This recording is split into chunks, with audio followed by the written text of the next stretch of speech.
predicación, ¿no? Y y hemos visto también a Isaías, que estuvo ahí predicando en contra de el alcohol.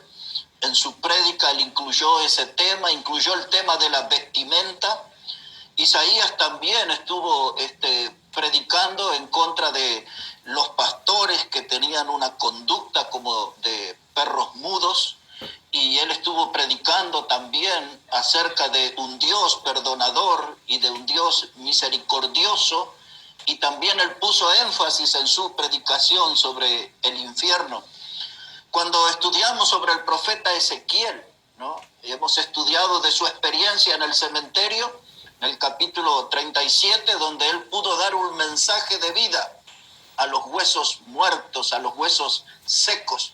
Él pudo dar un mensaje que vino enteramente de Dios, y él pudo ver aquel milagro de ver a esos huesos volver a la vida, conmovidos y por el mensaje de la palabra de Dios. Y la semana que pasó también estuvimos estudiando al profeta Jeremías, el predicador de las sendas antiguas, el que nos da el versículo lema de levantar esa bandera de las sendas antiguas, de aquellos caminos que Dios marcó, trazó, para evitar que cayéramos en el error doctrinal. Y Jeremías, realmente él nos enseñó de cómo la gente cerró su corazón y su oído y resistió a la palabra de Dios. Luego resistió al varón de Dios y finalmente terminaron resistiendo a Dios. Muchos de ustedes no participaron en la reunión del viernes, igual tenemos la grabación, pero yo hablé una segunda parte sobre Jeremías, donde hablé de él como el poderoso profeta llorón. Su mensaje era poderoso. Jeremías fue el profeta más perseguido, fue el profeta más difamado y fue uno de los más castigados, y él murió por apedreamiento en Egipto. Un hombre de convicciones profundas, con el fuego de Dios en sus huesos, y él lloraba no porque era un hombre frágil, débil, sino que él lloraba porque le dolía profundamente el pecado de su pueblo, y porque por la rebelión de su pueblo le iban a esperar 70 años de cautiverio, de esclavitud en Babilonia. Y ellos no quisieron escuchar la palabra de Dios, eligieron a los profetas mentirosos y despreciaron el consejo de Dios traído por Jeremías. Y hoy vamos a hablar una buena parte, no todo, sobre un profeta de fuego, que es el profeta Elías. Y luego la semana siguiente, si Dios lo permite, vamos a hablar sobre Eliseo. Pero cuando hablamos de Elías, nosotros lo reconocemos como el profeta de fuego. Yo no puedo abarcar toda su vida en un mensaje, pero vamos a tratar de aprovechar. Y nuestro tema de hoy se llama Viajando en un torbellino, acompañado de carroza y caballos de fuego. Ese va a ser nuestro tema en esta mañana, al estudiar la vida del profeta Elías. Viajando en un torbellino, acompañado de carroza y caballos de fuego. Y prepárese, porque vamos a tener un viaje muy parecido a este en algún tiempo. Allí en la palabra de Dios, entonces, en segunda libro de Reyes, el capítulo 2, versículo 9, dice la palabra que cuando habían pasado, Elías dijo a Eliseo: pide lo que quieras que haga por ti, antes que yo sea quitado de ti. Y dijo Eliseo: te ruego que una doble porción de tu espíritu sea sobre mí. Y él le dijo: cosa difícil has pedido. Si me vieres cuando fuere quitado de ti, te será hecho así. Mas si no, no. Y aconteció que yendo ellos y hablando, he aquí un carro de fuego con caballos de fuego apartó a los dos, y Elías subió al cielo en un torbellino. Leeré otra vez esta última parte. Dice: y ellos hablando, he aquí un carro de fuego con caballos de fuego apartó a los dos, y Elías subió al cielo en un torbellino. Sin duda alguna que este fue un viaje increíble. Este fue un viaje inolvidable como para comentarlo toda la eternidad.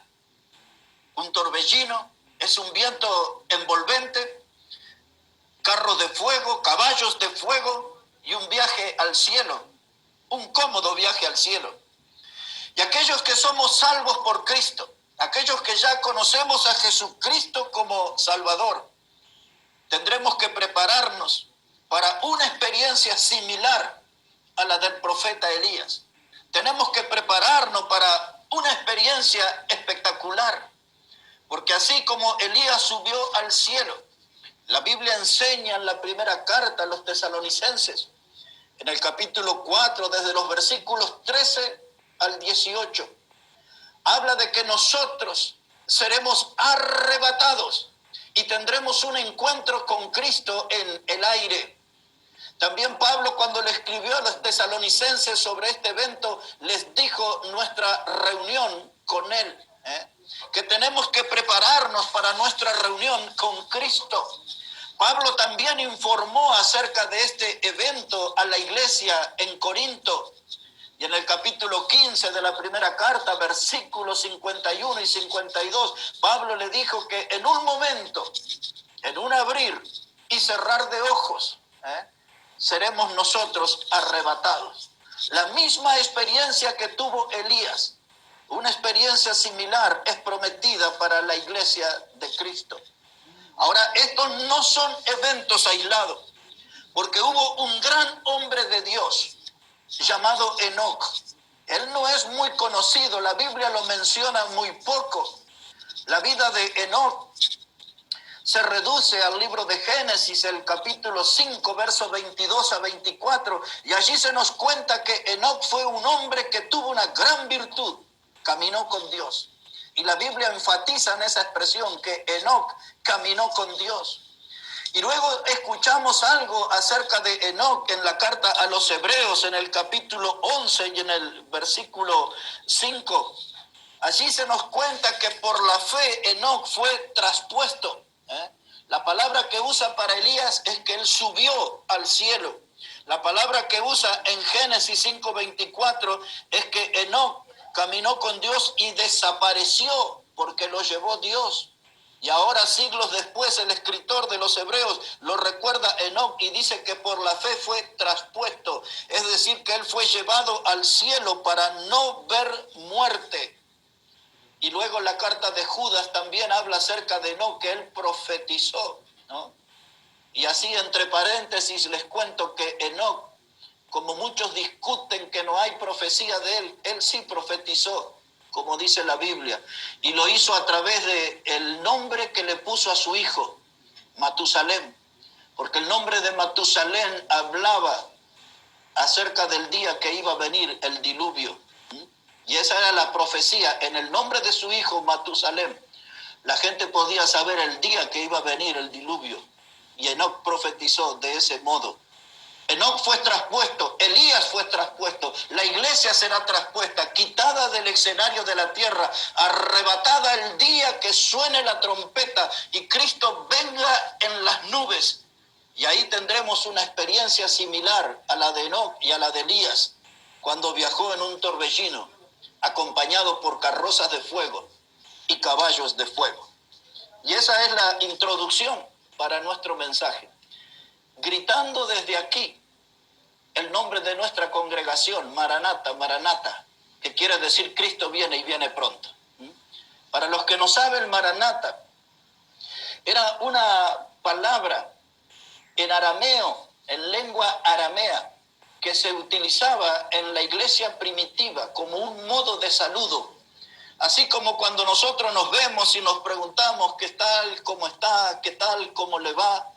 Aquellos primeros cristianos se saludaban con la palabra Maranata, que era el permanente recuerdo de que Cristo viene y viene pronto.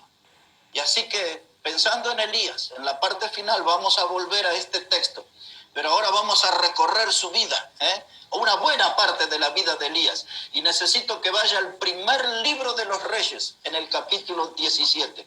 El primer libro de los Reyes, en el capítulo 17, en el versículo 1. Ahí comenzamos a enterarnos sobre este profeta de fuego, este gran varón de Dios llamado Elías. Para los que toman nota, el nombre Elías significa Jehová es Dios. Y allá en el sur tenemos a un hombre que se llama Elías. Por si no sabía, su nombre significa Jehová es Dios. Dice la palabra aquí en Primera de Reyes, el capítulo 17, versículo 1. Espero que ya haya encontrado ahí ese capítulo. Dice, entonces Elías Tisbita, que era de los moradores de Galaad, dijo a Acab, vive Jehová, Dios de Israel, en cuya presencia estoy, que no habrá lluvia ni rocío en estos años, sino por mi palabra. Aquí está un distintivo fundamental en un predicador de sendas antiguas. Todos los hombres y mujeres que estamos aquí en esta comunión necesitamos tener este distintivo para calificar como personas de sendas antiguas. Dice aquí la palabra de Dios, vive Jehová, Dios de Israel, en cuya presencia estoy. Todos los que decimos que somos de sendas antiguas tenemos que estar permanentemente en la presencia de Dios, permanentemente en la compañía de Dios. Ese es un distintivo. Una persona de sendas antiguas no está regida por las conductas, por las doctrinas que el mundo impone. Una persona de sendas antiguas siempre está en un estado consciente que está delante de Dios. Dios, Jehová, en cuya presencia estoy. Y ahora escuche esta historia maravillosa sobre nuestro primer punto que vamos a tocar aquí. Es el predicador de sendas antiguas, la dependencia y la provisión de Dios. Ese va a ser nuestra primera estación donde vamos a detenernos, en el predicador de las sendas antiguas, en la dependencia y en la provisión de Dios. Observe conmigo, 17:2. Y vino a él, a Elías, palabra de Jehová diciendo, apártate de aquí y vuélvete al oriente y escóndete en el arroyo de Querit, que está frente al Jordán. Y beberás del arroyo, y yo he mandado a los cuervos que te den allí de comer. Y él fue e hizo conforme a la palabra de Jehová, pues se fue y vivió junto al arroyo de Querit, que está frente al Jordán. Y los cuervos le traían pan y carne por la mañana, pan y carne por la tarde, y bebía del arroyo. Pasados algunos días se secó el arroyo, porque no había llovido sobre la tierra. Aquí tenemos nosotros al predicador de fuego, al predicador de sendas antiguas, en un tiempo de aprendizaje, en un tiempo de preparación junto al arroyo. Elías estaba como si fuera un alumno del seminario. Él estaba allí para experimentar cómo ser victorioso en tiempos de crisis y en tiempos de caos. El contexto enseña que el pueblo de Dios enteramente se había desviado detrás de los ídolos, principalmente de Baal y Acera. De manera que había allí un gran vacío espiritual en la nación. Era un caos total. La crisis económica había invadido la nación y ahora había tiempo que no llovía. Y Elías profetizó que por 3 años y medio no iba a llover. Esa fue su profecía. Así que había sequía, había un estado de pánico y desesperación muy parecido a lo que ha producido este virus en este tiempo. Y allí estaba Elías aprendiendo la lección de Dios, aprendiendo a depender de Dios y a disfrutar de la provisión de Dios. Allí junto al arroyo Dios hizo algo increíble, y para eso todos los hijos tenemos que prepararnos para experimentar cosas increíbles de Dios. Dios eligió unos cuervos. ¿Quién iba a imaginar eso? Y estos cuervos puntualmente en la mañana y en la tarde le iban a traer pan y carne. Esa provisión de Dios es maravillosa. Dios siempre nos sorprende del modo en que nos provee. De la forma que menos imaginamos, de la forma que menos esperamos, Dios se encarga de proveer a sus hijos. Él le dio carne y pan de mañana y de tarde en horario puntual. Y tenía el agua del arroyo para beber. Mientras todo era sequía alrededor, el varón de Dios tenía agua del arroyo para beber. Y cuando Elías ya se había acostumbrado a esa rutina de comer pan y carne y de beber agua, estaba ahí cómodo. Diría que en la ciudad estaba tan cómodo como haciendo la plancha, como nadando de espaldas en el agua. Y allí estaba Elías en esa experiencia y ahora Dios viene y lo sorprende. Y el arroyo se seca. Ahí entró en otra etapa de su experiencia. Ahora el arroyo se secó. Las preguntas aparecieron, las respuestas no estaban. ¿Dónde voy a beber? Porque el agua es un elemento fundamental para poder vivir. Y de pronto el arroyo se secó. Y esa expresión nos invita a nosotros en esta mañana a una reflexión que va en esta pregunta. ¿Se ha secado su arroyo? Todos los que estamos aquí en esta comunión, en esta mañana, ¿cómo está el arroyo de su vida? ¿Se ha secado su arroyo? Porque quiero hacerlo pensar en tres aspectos. Número uno, el arroyo espiritual de su vida se secó. Su iglesia se secó. Porque ahora estamos en una etapa que no podemos reunirnos, no podemos congregarnos por culpa de este virus o coronavirus. Y entonces el no estar participando en los cultos, la vida de muchos hermanos se ha secado. El arroyo espiritual se ha secado. Ya en su casa no lee la Biblia. Cuando estaba en la iglesia escuchaba exhortación, escuchaba una voz de aliento para leer la Biblia, pero ahora como nadie le anima, quizás dejó de leer la Biblia, quizás dejó de orar. Y eso empieza a secar su vida. Quizás dejó de ofrendar o de reservar la ofrenda para el Señor. Congregaciones como las nuestras, que hay muchas que deben pagar un alquiler cada mes. Y usted dice, como ya no voy a la reunión, entonces no separo ofrenda para el Señor. Y esas cosas empiezan a ser evidencias de que la vida espiritual comienza a secarse. Quizás usted piensa en quitarle el hombro a la iglesia. Dice, no, ya no vamos a volver más a congregarnos. Y el desánimo empieza a ganar un lugar en su vida. ¿Se ha secado su arroyo espiritual? ¿O está fuerte como antes del virus? ¿O está con deseos de servir y de seguir al Señor como antes que el virus apareciera? ¿Está usted con un corazón agradecido a Dios? ¿Está usted con un corazón preparado para volver al ruedo y servir al Señor y seguir al Señor con fidelidad y reconocer que Jesucristo es su Salvador y por eso usted está contento y agradecido y decidido a tomar la cruz y seguirle? ¿Cómo está el arroyo espiritual de su vida? ¿Se ha secado acaso? Yo estoy empezando a pensar que pronto vamos a volver a reunirnos. Ya tengo muchos invitados, varios ya se han sumado aquí a través de estas prédicas en el Zoom y varios son los que han prometido venir a la iglesia por primera vez. Así que yo estoy ilusionado con volver a reunirnos, con ver caras nuevas, sangre nueva, motivación nueva en la Iglesia Bautista Maranata. Yo estoy animado porque hay personas que están decididas a dar su paso para bautizarse. Yo estoy esperando ese día en que nosotros vamos a volver porque tengo vida espiritual. Mi arroyo no se ha secado. Espero que el suyo tampoco. Que su arroyo tenga vida, que su arroyo realmente esté funcionando. En segundo lugar, preguntándonos, ¿se ha secado su arroyo? Su arroyo familiar, ¿cómo está en este tiempo? Hemos hablado del arroyo espiritual, pero el arroyo familiar, el virus, ¿qué ha hecho? ¿Le robó energías a su familia?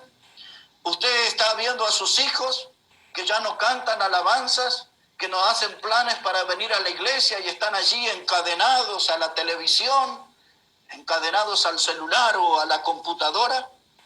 ¿Está usted, varón, acaso se siente allí que su esposa le está quitando la paciencia? ¿Cómo está su hogar en este tiempo de virus? Porque el pánico y la desesperación se instaló a veces en el hogar y la gente se queda sin fe. Por estos lugares se dice quedó ahí en llanta. Está pisando en falso.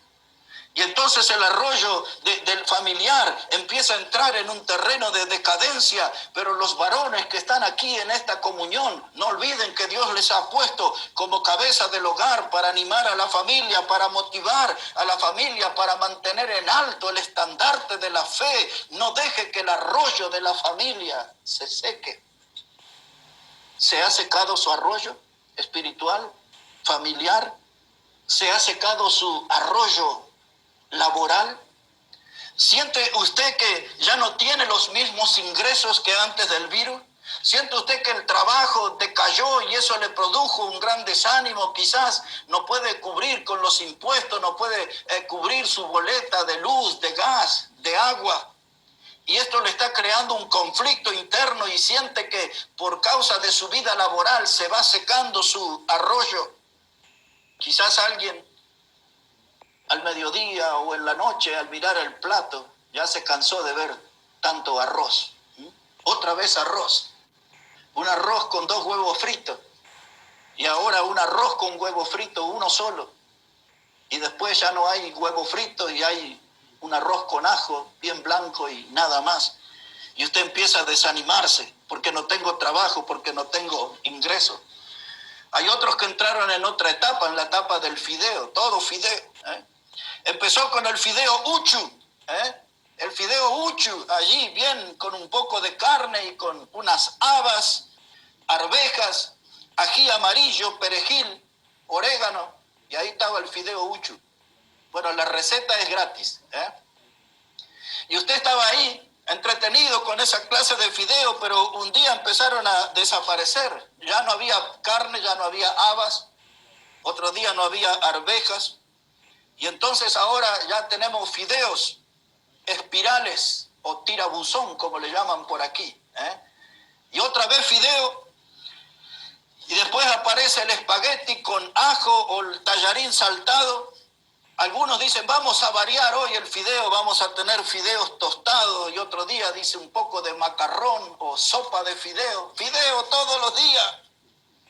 Y hasta un día viene la esposa y dice, hoy vamos a comer pastel de fideos. Un pastel de fideos, y pone ahí en la mesa fideos a la cazuela, fideos al ajo y a la papaliza. Ya no sabe qué más que hacer con los fideos. Pero siéntase agradecido con el poco de arroz y el huevo frito. Siéntase agradecido a Dios por los fideos. No importa que haya todos los días, pero Dios los está preparando como preparó a Elías, el profeta de fuego, junto al arroyo. Dios nos está preparando en esta etapa de arroz y fideo. Dios nos está transmitiendo lecciones y nos está diciendo, si estás quejoso porque solo tienes arroz y fideo, prepárate, porque ahora va a venir una experiencia más complicada para ti. Mire la experiencia que le tocó al profeta de Sendas Antiguas. Aquí en el capítulo 17, versículo 8. Eso para nosotros sería después del arroz y fideo. Mire, versículo 8 dice, vino luego a él, a Elías, palabra de Jehová, diciendo, levántate y vete a Sarepta de Sidón y mora allí, que yo he dado orden allí a una mujer viuda que te sustente. Y entonces él se levantó y se fue a Sarepta, y cuando llegó a la puerta de la ciudad, he aquí una mujer viuda que estaba allí recogiendo leña. Y él la llamó y le dijo, te ruego que me traigas un poco de agua en un vaso para que beba. Y yendo ella para traérsela, él la volvió a llamar y le dijo, te ruego que me traigas también un bocado de pan en tu mano. Y ella respondió, vive Jehová tu Dios, que no tengo pan cocido, solamente un puñado de harina tengo en la tinaja y un poco de aceite en una vasija. Y ahora recogía 2 leños para entrar y prepararlo para mí y para mi hijo, para que lo comamos y nos dejemos morir. Miren las ocurrencias de Dios. Me lleva junto al arroyo. Utiliza unos cuervos carroñeros para traerme carne y pan. Me pone un arroyo. No hay allí una llave, un grifo, una canilla. Me pone a beber agua del arroyo. Y ahora me mete en una experiencia más extraña todavía. Pone una mujer viuda que me sostenga, que me mantenga. Y esa mujer viuda el varón de Dios podía preguntarse, pero no había un millonario, no había un gobernador. Y encima esta mujer, ¿qué era? ¿Pensionada o jubilada? Tenía la jubilación mínima. ¿Cómo me va a sostener una mujer viuda? Las ocurrencias de Dios. Pero Dios dijo, vete a Sarepta, porque yo ya preparé. Y en los evangelios habla de aquella viuda que Dios preparó, decía Jesús. Dios preparó, sea quien sea la persona o la forma que menos espera, Dios nos va a sostener. Dios nos va a sostener. Ahí estaba Elías comiendo con esa mujer viuda, y esa mujer encima solamente tenía un puñadito de harina y solamente tenía un poquito de aceite, y había recogido 2 leños, y encima era una mujer que tenía muy pocas ganas de vivir porque estaba desesperanzada. Dice, vamos a hacer aquí un pancito para mi hijo y para mí, y después nos vamos a quedar esperando la muerte. Pero Elías le dijo encima, dice, dame un vaso de agua. Pero ¿cómo? ¿No era que ya no llovía, que no había agua? Pero aún esa mujer viuda tenía agua para el predicador de sendas antiguas. Esa mujer viuda tenía un poco de agua. Dios estaba mostrando que aún en la crisis, en el caos, en el tiempo de confusión, Él no desampara a sus hijos. A mí me encanta la palabra de Dios cuando dice en Hebreos el capítulo 13 y el versículo 5, dice, sean vuestras costumbres sin avaricia, contento con lo que tenéis ahora, porque Él dijo, no te desampararé, ni te dejaré. Escuche esto, nuestra costumbre, sin avaricia, contento con lo que tenéis ahora, porque Él dijo, no te desampararé, ni te dejaré. ¡Wow! Hermanos, arroz, fideo, huevo frito, un vaso de agua, Dios no nos va a desamparar. Tenemos que estar agradecidos con lo que tenemos. Parece que Dios me vio medio flaco de fe, porque allá por el mes de marzo, quizás principio de abril, vino ahí un hermano y me trajo allí unos 3 kilos de azúcar, y había como 10 paquetes de fideos de medio kilo, y había otros 10 paquetes de arroz. Y no muchos días después, estando aquí en una reunión predicando, una familia me llama y dice que querían enviarme alimentos. Y me enviaron como en total de diferentes clases de fideos como 30 paquetes y como 10 kilos de azúcar y 4,5 litros de aceite, y ya ni me acuerdo qué más, pero la bendición era enorme. Hay un maple de huevo y no sé qué más. Parece que Dios me dijo, Tomás, te envío todo eso para que no flaquee tu fe en el resto del camino. Pero ese Dios sostiene, hermano, de una forma tremenda. Hace como 2 semanas atrás estaba frente a la computadora.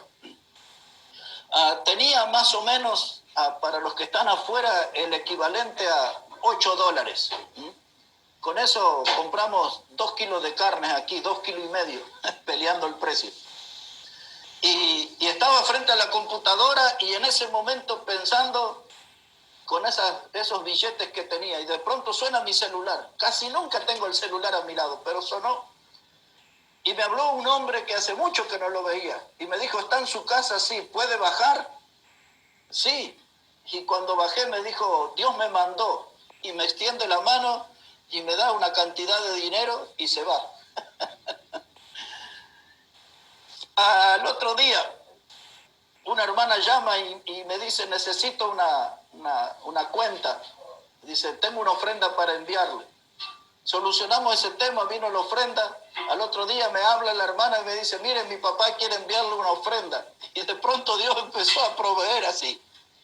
Me llama una persona que no conozco y me dice, necesito enviarle una ofrenda. Tengo una conversación con un hermano en Bolivia y me dice, mire, tengo una familia que me tiene que enviar dinero, pero quiero que se lo den a usted. Y todo ahí apareció en 5 o 6 días nada más. Dios provee de forma increíble, de la forma que menos esperamos. Y ahí estaba Elías, junto a un arroyo. No era un hotel de 5 estrellas, tenía carne, tenía pan y tenía los cuervos que aparecían puntualmente. Y cuando ese paisaje cambió, apareció una mujer viuda que no tenía nada, Pero Dios quería darle una lección al predicador de sendas antiguas y a nosotros. Porque esa mujer que tenía el puñadito de harina y un poquito de aceite y 2 leños y muchas ganas de morirse, Dios usó al profeta, al predicador, para que la harina nunca faltara en esa tinaja. Dios un gran milagro y le proveyó gran cantidad de harina y de aceite a esa mujer. Y esa mujer tuvo una gran bendición. Y es eso lo que ustedes y yo, mis hermanos y hermanas, debemos ser en esta vida. Aquellos que creemos en las sendas antiguas, aquellos que estamos aferrados a los principios de la palabra de Dios, tenemos que estar siendo bendición para otra gente. Bendición. No tenemos que andar quejándonos ni lamentándonos. Tenemos que tratar de ser bendición para otra gente. Aquí estaba Elías, el varón de Dios, el predicador de las sendas antiguas, siendo un canal de bendición para una mujer viuda. Y ahora lo vamos a ver en otro escenario.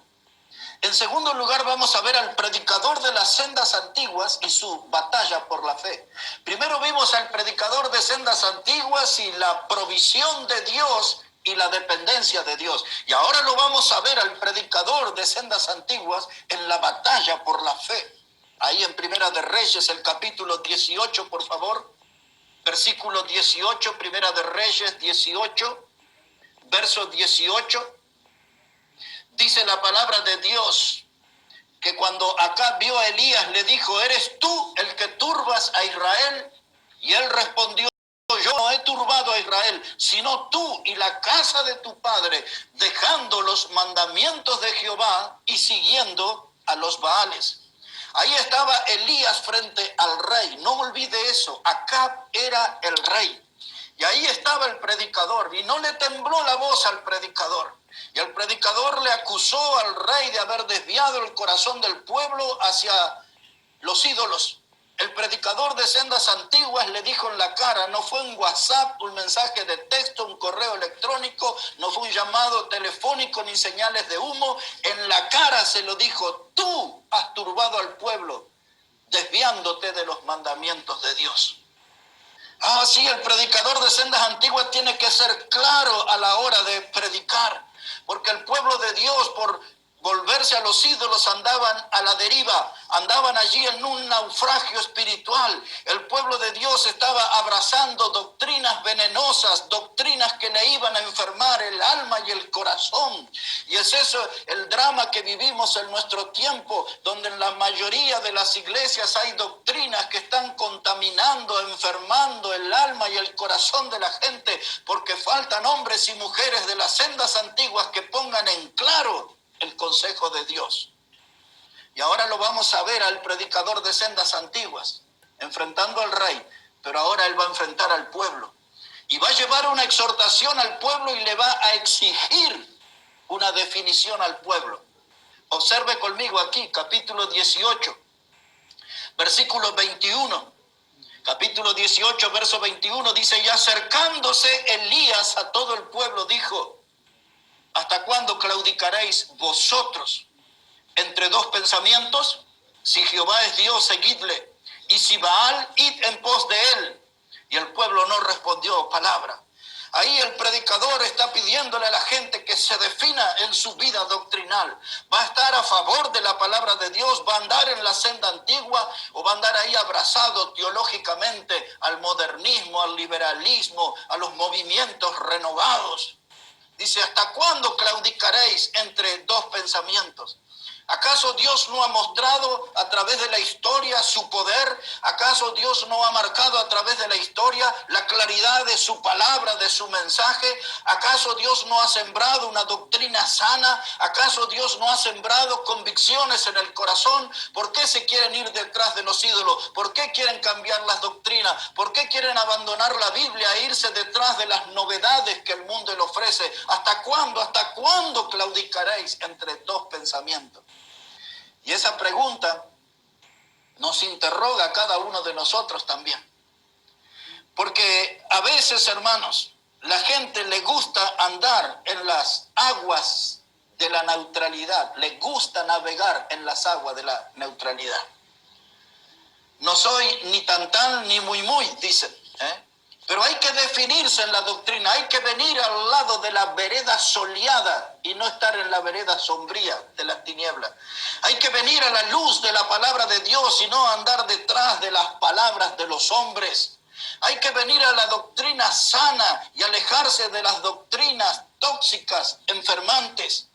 La Biblia es muy clara con esto de la definición. Elías preguntó: ¿hasta cuándo claudicaréis entre dos pensamientos? Si Jehová es Dios, seguidle. No lo duden, no cuestionen eso. Si Jehová es tu Dios, seguidle contra viento y marea. En invierno y en el verano, síguele en todo tiempo, en todo lugar. Si Jehová es tu Dios, seguidle. Jesús, nuestro Señor, lo dijo en estas palabras: no se puede servir a dos señores, porque amarás a uno y aborrecerás al otro. Definición. El Señor Jesús, nuestro Salvador, dijo: el que conmigo no junta, desparrama.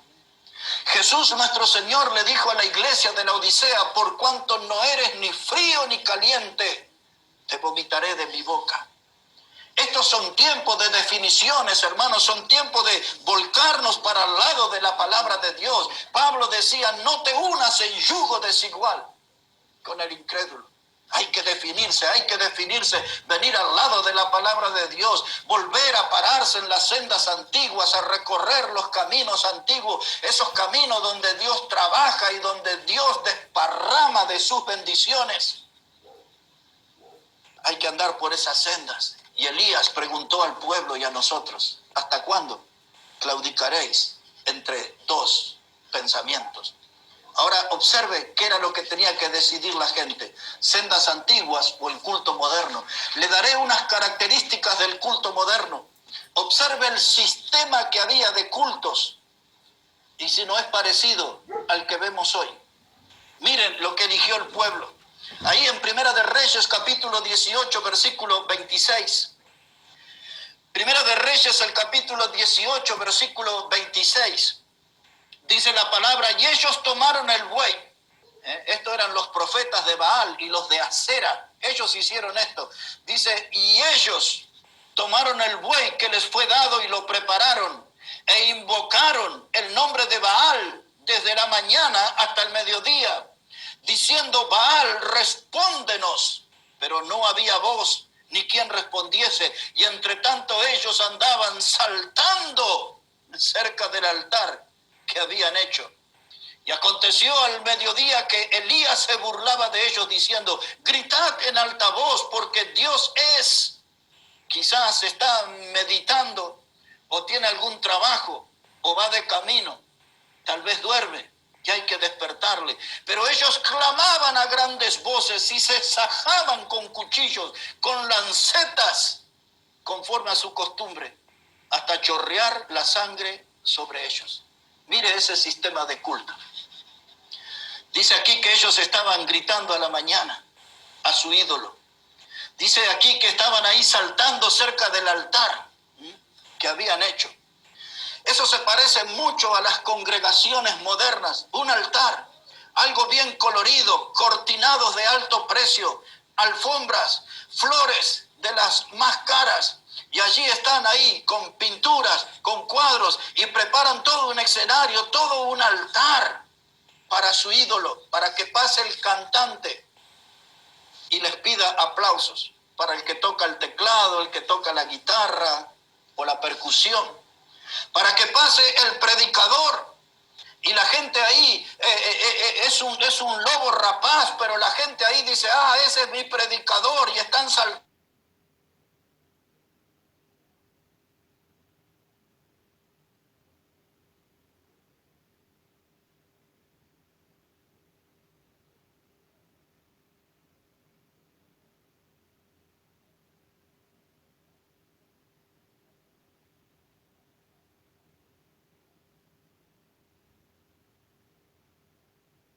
Ahí, y ese predicador los emociona. Ahí andaban saltando como pollos. La gente, hermanos, se llamaba la iglesia de la viña, y ahí pasó todo eso, donde la gente aullaba como lobos, saltaba como monos, rugían como leones, y decían que eso era una nueva ola del espíritu. Eso era pura payasada del circo del diablo.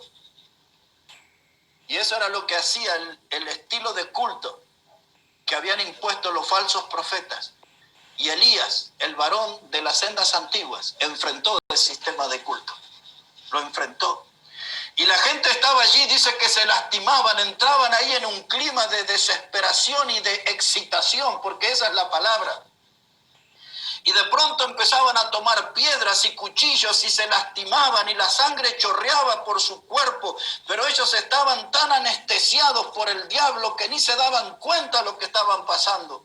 Tenía que venir el predicador de sendas antiguas y levantar su voz y decirle: cambien el camino, se han dejado las sendas antiguas, se han olvidado de Dios, esos ídolos a los cuales ustedes se volcaron los están empujando a la desgracia, al infierno eterno, dejen eso. Y el varón con coraje santo les habló la palabra de Dios. Ustedes y yo tenemos que advertir a toda esa gente, que es una gran mayoría, que está involucrado en ese sistema de culto que les daña, que les lastima profundamente, y que pocos se dan cuenta que ese sistema de culto es un fraude, es una estafa para el alma. Pero se necesitan predicadores de sendas antiguas que tengan amor por los que están en confusión y le hablen claramente la palabra de Dios. Ahí estaba el altar, la gente gritando, no tenía respuesta. Mire, hermano, lo que sucede ahora, véalo al predicador de sendas antiguas cuando ve el desvío, cuando ve que esa gente había arruinado el altar de Dios. Mire lo que hace el predicador de sendas antiguas. Ahí, capítulo 18, versículo 30. Primera de Reyes 18:30, mire lo que hace Elías. Dice: entonces Elías dijo a todo el pueblo: acercaos a mí. Y todo el pueblo se le acercó, y él arregló el altar de Jehová que estaba arruinado. Mire, hermano, el predicador de sendas antiguas dijo: no puede ser que estén atrapados en esta desgracia, en este desvío doctrinal. No puede ser que el diablo les haya estropeado tanto la mente y el alma. Vengan aquí, dice. Los convocó al altar. Y dice aquí la palabra de Dios que hemos leído en este versículo 30, que Elías arregló el altar. Arregló el altar de Jehová. Corrigió las cosas que estaban haciendo mal. Y es eso lo que debe hacer un predicador de sendas antiguas en nuestros días. En cada iglesia que está aquí representada en esta comunión, usted tiene que encargarse de arreglar el altar arruinado. Usted tiene que encargarse, no espere que lo haga otro. Empiece usted a trabajar en el altar arruinado. Algunos dicen: pero ¿de qué me está hablando? Te estoy hablando que tiene que poner en el púlpito y exigir en el púlpito la Biblia correcta, por ejemplo. Le estoy hablando de tener una Biblia del año 1602 corregida, o una Reina Valera del 1909, una Reina Valera del 1960, y no acepte otra clase de Biblia. Corrija el altar, porque hoy hay muchas Biblias modernas, versiones aguadas que no son la verdadera palabra de Dios. Esta semana me consultaron sobre una versión de la Biblia que es de las más populares y más vendidas en el mundo. Se llama la Nueva Versión Internacional. Aparece ahí en la tapa 3 letras, NBI. Todos los predicadores más famosos, apóstatas, usan esa Biblia y la recomiendan. Cuando a mí me preguntaron eso, y fue una persona que está aquí conectada con nosotros, yo no necesité ir a Wikipedia ni ninguna cosa de eso. Yo le dije: quiero que observes en esa Biblia algo y decirte quién es el que invierte la plata. Es un hombre de apellido Murdoch, le dije. Ese hombre apoyó al Papa de la religión romana con $1 millón. Tome, ahí tiene $1 millón. Ese hombre se dedica a la industria de, no sé por qué le llaman industria, pero bueno, de la pornografía, de películas pornográficas. Ese hombre Murdoch. Y ese hombre fue el que puso la plata para que se hiciera esa Biblia que usan la mayoría de los evangelistas conocidos de nuestra generación. es un instrumento del diablo. Y yo dije algo más a la persona que me consultó: pon atención en la tapa de la Biblia y vas a ver un trébol, pero tienes que mirar detenidamente ese trébol, porque allí está escondido el número 666. Ahora, un hombre inmoral que se dedica a la pornografía, que ni conoce a Cristo, ni tiene reverencia por Dios, invierte plata para que se produzca esa Biblia, para que lo usen los predicadores, para desviar el corazón del pueblo de Dios al pecado. ¿Sabe qué? Se necesita predicadores de sendas antiguas que vengan y le digan las cosas como son, que vuelvan a las fuentes originales, que vuelvan a la verdadera palabra de Dios. Y quiero decirles, porque varios están oyendo por primera vez, la Biblia Reina Valera, que fue corregida en el año 1602 y que luego en el año 1909 tuvo otra versión, en el año 1960, y después de eso apareció en el 77, en el 95, 2000, 2005, nuevas versiones de Reina Valera, pero ninguna de esas es la Biblia correcta. Es hasta el año 1960. Asegúrese que su predicador use esa Biblia. Muchas de las versiones de la Biblia que aparecen, cuando usted mira ahí en la primera página, segunda página, va a encontrar dos nombres. El nombre de uno es Westcott, el nombre de otros es Hort, H-O-R-T. Westcott y Hort. Esos hombres fueron los que hicieron traducciones de la Biblia, pero no usaron las versiones originales, la que nosotros le llamamos el texto receptus o texto recibido. Ellos no usaron eso, usaron un montón de versiones, una que se llamaba Vaticano, Sinaítico, Alejandrino y textos así. Pero estos dos hombres, hermanos, eran gente de las tinieblas y los rostros de ellos aparecían en un envase de cerveza en su tiempo. Los rostros de Westcott y de Hort aparecían en envases de cerveza. Y hoy hay muchas de las Biblias que ellos produjeron en los púlpitos. Cuando estoy hablando yo que hay que arreglar el altar arruinado, no solamente que hay que reparar el altar, también hay que señalar a quienes los arruinaron. No es suficiente con arreglar el altar, hay que señalar, nombrar a aquellos que han arruinado el altar. Como por ejemplo los modernistas y los liberales, teológicamente hablando, ellos han arruinado el altar. Los que conocemos como los neoevangélicos, que son los que tratan de impactar al mundo poniendo futbolistas famosos, políticos famosos, artistas famosos en sus púlpitos.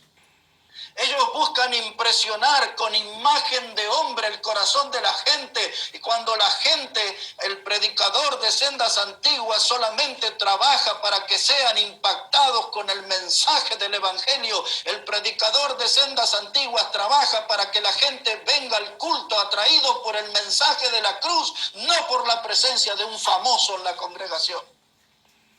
Hermanos, aparecieron en estos últimos 15 años los neocalvinistas. Y digo los neocalvinistas porque no representan el calvinismo antiguo. Y ellos vinieron hablando, hermanos, allí leyendo muchos libros y hablan de libros y debaten y crean polémicas. Y dice el autor chino tal y el autor coreano tal y el otro que nació en Costa Rica, y hablan allí todo de hombre. Saben mucho de libros, son ratones de biblioteca, se devoran todos los libros, pero no saben nada de la palabra de Dios. Y andan ahí impresionando a la gente con sus conocimientos y sus habladurías, y ponen énfasis en algunas doctrinas como la que se conoce, la expiación limitada. Esa doctrina de la expiación limitada, en otras palabras, dice que la sangre de Cristo fue suficiente, pero para salvar a pocos, no a todos. Ellos hablan de la predestinación, dicen, utilizan ese término de una manera totalmente equivocada, porque ellos recortan un texto que dice que Dios nos escogió antes de la fundación del mundo, pero no leen todo el contexto que da una enseñanza totalmente diferente, pero recortan esa parte de la Biblia para hacerle creer a la gente que antes que el mundo fuera creado, Dios determinó quién iba a ser salvo y quién no. Y mis hermanos, para ser sintético en ese tema, quiero decirles que fue necesario que Jesucristo muriera en la cruz y que diera evidencias de su resurrección para demostrar que Él era el Salvador. No fue por un sorteo divino, no fue en una rifa celestial que usted consiguió la salvación. Usted consiguió la salvación cuando Cristo logró derramar su sangre y demostrar que pudo resucitar. Y a través de ese hecho viene la salvación. No por un sorteo divino, no por una rifa celestial. El predicador de sendas antiguas debe saber demostrar correctamente a través de la Biblia que nosotros somos salvos por la redención en Cristo. Esa palabra redención quiere decir que somos salvos porque Cristo nos rescató de la inmundicia del pecado.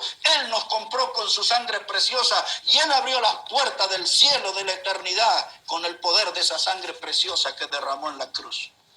Bueno, habría horas para hablar de eso, pero esa gente arruinó el altar de Dios, porque entre otras cosas rompen el mandamiento de Dios que dijo, ir por todo el mundo y predicar el evangelio a toda criatura. Y ellos dicen, ¿para qué vamos a predicar si ya Dios sabe quién se va a salvar y quién no?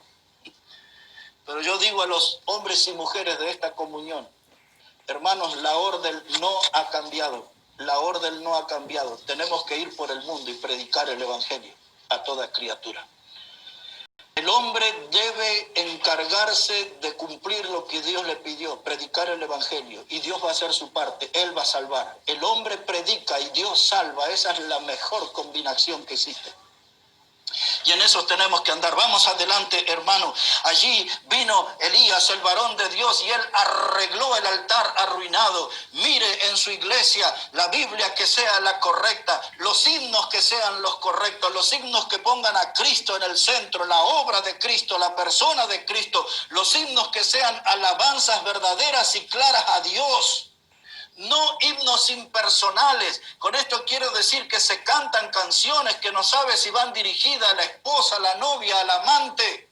El himno que usted va a cantar en la iglesia tiene que estar dirigido a Cristo, tiene que exaltar la obra de Cristo, tiene que exaltar la persona de Cristo, tiene que glorificar al Dios que es santo, que es eterno, que es amor, que es paz, en fin, todo lo que son los atributos de Dios.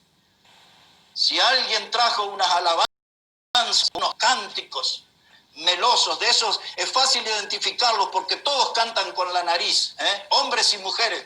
Noten el sonido cuando cantan con la nariz, que hacen ese estilo de voz, esos no están cantando para Dios, que eso es una técnica del mundo, es una técnica del mundo. A Dios se le canta con un corazón abierto y a Dios se le canta con la voz desafinada, pero con un corazón agradecido porque Cristo nos salvó. Porque Cristo nos salvó. Hay que reparar el altar arruinado en cada congregación y el predicador de sendas antiguas tiene que señalar a quienes lo arruinaron. Elías aquí, no hay tiempo ahora, pero Elías terminó degollando 450 profetas entre los Baales y otros 400 de los de Acera. Y a veces la gente cuando escucha, aquí estoy predicando suave porque estoy en una casa prestada, no puedo escandalizar a los vecinos. Pero cuando estamos en una iglesia, en una conferencia, y uno se pone ahí fervoroso porque estas verdades hay que enfatizarlas, la gente dice, oh, qué predicador duro que es este. Duro era Elías, que fue y los desgolló, les cortó la cabeza a los falsos profetas. Ese era un predicador duro. Nosotros todavía somos blanditos, tiernitos, al lado de esos varones de las sendas antiguas. Y ahí está el varón de Dios. Y luego, no tengo tiempo para entrar al tema, pero solo lo menciono. Después de 3 años y medio, como el profeta lo anunció, regresó la lluvia.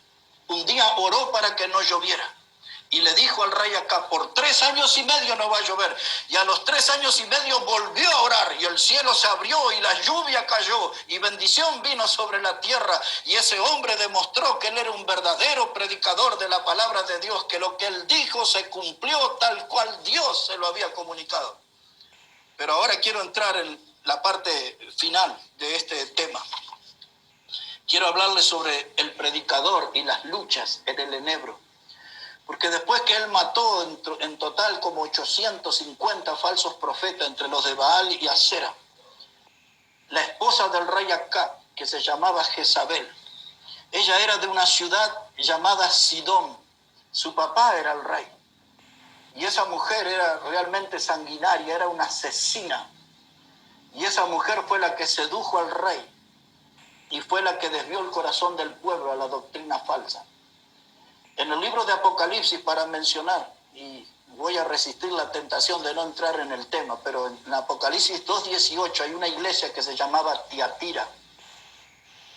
Y allí había una mujer que se llamaba Jezabel, que tenía exactamente la misma conducta que la de esta mujer del Antiguo Testamento. Y esa mujer se había encargado de imponer la doctrina falsa y había corrompido a los siervos de Dios. Y dice ahí Apocalipsis que aquellos que ella no logró convencerlo con su doctrina falsa, los convenció en la cama, porque les hizo adulterar y fornicar a los hombres de Dios. Y lo que esa mujer introdujo en esa iglesia es lo que ha hecho el nuevo jezabelismo en las iglesias de hoy. La gente piensa que está descubriendo grandes doctrinas espirituales y hablan ahí de decretar, de establecer y todas esas cosas que usted conoce. Pero ahí en Apocalipsis 2, Dios le llama a todas esas cosas las profundidades de Satanás. Todo lo que se está enseñando en esos cultos modernos no son doctrinas salidas de la Biblia. Pablo le dijo a Timoteo, estas doctrinas vienen por hombres que escuchan a doctrinas de demonios y a espíritus engañadores. La doctrina de Jezabel no era salido de la Biblia. Dice ahí Apocalipsis 2, vino de las profundidades de Satanás. Y este hombre fue perseguido por esa mujer. Y mire qué cosa rara. No se molesten las mujeres, pero hay mujeres peligrosas. Porque Elías no le tuvo miedo a los 850, pero le tuvo miedo a esa mujer y disparó. Porque esa mujer aseguró que le iba a cortar la cabeza. Y esta es la lección que nos transmite para nosotros. Después de grandes éxitos, vienen grandes derrotas. Después de que Jonás conquistó con la predicación de la palabra de Dios toda Nínive, él estuvo allá debajo de la calabaza o la calabacera, deprimido y peleándose con Dios. Después de un gran éxito espiritual, Jonás cayó en la depresión. David, después de haber derrotado al gigante Goliat en el campo de batalla, cayó derrotado y cometió adulterio y ofendió a Dios. Y aquí nosotros estamos viendo a Elías, el que tuvo un gran triunfo sobre los falsos profetas, y ahora estaba huyendo de una mujer y se escondió debajo de un enebro. Y ahí vamos a leer porque ahí está la lección para nosotros. Observe conmigo, Primera de Reyes 19, Primera de Reyes 19, verso 4. Dice la palabra de Dios, y él se fue, o sea, Elías, se fue por el desierto un día de camino, y vino y se sentó debajo de un enebro, y deseando morirse dijo, basta ya, oh Jehová, quítame la vida, pues no soy yo mejor que mis padres. Y echándose debajo del enebro se quedó dormido. Y aquí luego un ángel le tocó y dijo, levántate, come. Entonces él miró y aquí a su cabecera una torta cocida sobre las ascuas y una vasija con agua, y comió y bebió y volvió a dormirse. Mire, hermanos, ahí huyó. Según el cálculo que se hace, él corrió como 135 kilómetros. Un día entero, disparando de una mujer. 135 kilómetros. Encontró un árbol, el enebro. Y es ese, hermano, el lugar donde donde el diablo quiere llevarnos, a cada uno de nosotros. El diablo quiere meternos bajo la sombra de un enebro, nos quiere meter en la oscuridad del enebro, nos quiere meter en la soledad del enebro, y allí el diablo va a trabajar para desmoralizarnos, para desanimarnos, para inyectarnos depresión en nuestra vida. Y cuando hoy vemos muchos cristianos desalentados, envueltos en la apatía, faltos de motivación, es porque ellos ya están teniendo su experiencia debajo del enebro. Bajo la sombra del enebro es la oficina del diablo, donde el diablo trabaja para inyectar depresión en los hombres y mujeres de Dios. Lo que eso nos enseña, hermano, que los de sendas antiguas no deben detenerse.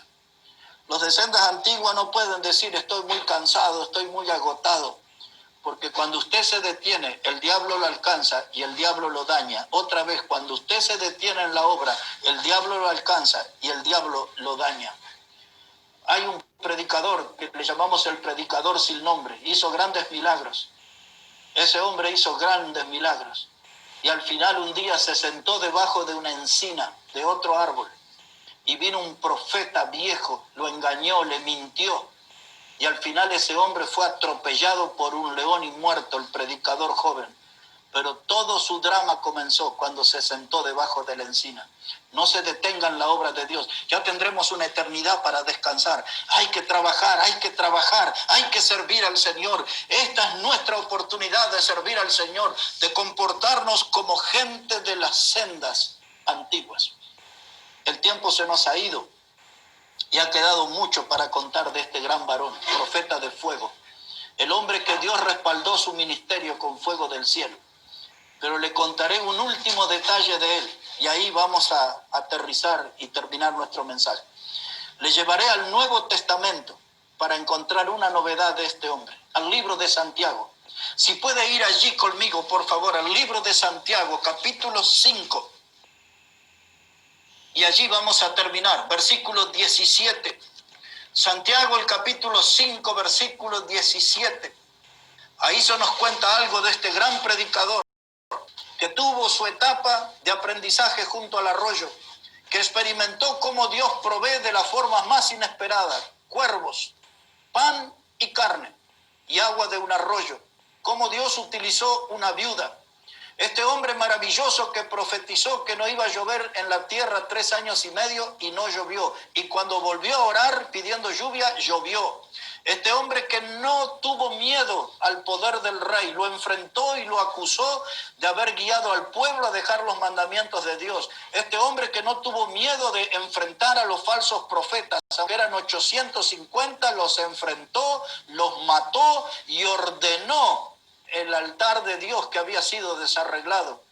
Este hombre maravilloso llamado Elías tuvo su tiempo de flaqueza, tuvo miedo de una mujer. Siglos después es recordado así. Santiago 5, verso 17 dice: Elías era hombre sujeto a pasiones semejantes a las nuestras, y oró fervientemente para que no lloviese, y no llovió sobre la tierra por 3 años y 6 meses. Y otra vez oró, y el cielo dio lluvia, y la tierra produjo su fruto. Eso ya lo hemos visto. Pero lo que nadie nos había contado, y Santiago nos explica, dice que Elías, con todas las obras maravillosas, porque él también resucitó muerto, hay muchas cosas que no conté de él todavía. Pero dice Santiago al recordarlo, era un hombre sujeto a pasiones. ¿Sabe cómo se traduce esa frase? Era un hombre que tenía todas las debilidades humanas. Él tenía todas las flaquezas que ustedes y yo tenemos.